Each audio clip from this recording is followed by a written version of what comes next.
So where did the inspiration for this come from? Well, the inspiration for this came from the lessons we learned from the wars in Afghanistan, really.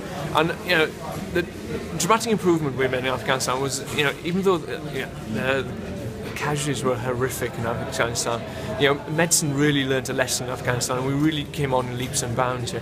And the big lesson for us was pushing critical care in front of the hospital, because we realised the casualties are so severe that they weren't surviving to get to the hospital. So we had to do something dramatic to be able to get them still alive to get into the hospital. So what we did then, we put a critical care consultant, we put a couple of paramedics, and we put blood and blood products onto a helicopter, and then took them to the casualty.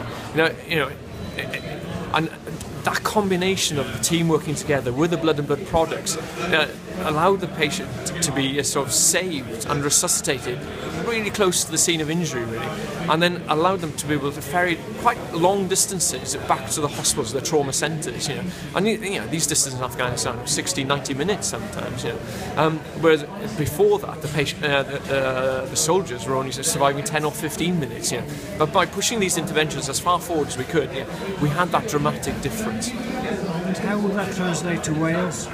Yeah, well, Wales in some ways is actually quite similar to Afghanistan. I jokingly say that, but actually it is really, because we've got very long time distances from from point of injuries to actually getting to the specialist centres. We've got very few specialist centres in Wales, and just like in Afghanistan, really, it'd be a long time from actually a patient being picked up by an ambulance and then taken to these specialist centres. And as I say, there's only a couple of them, and it could take an hour and a half cross country. Very poor roads, very bad weather to get them.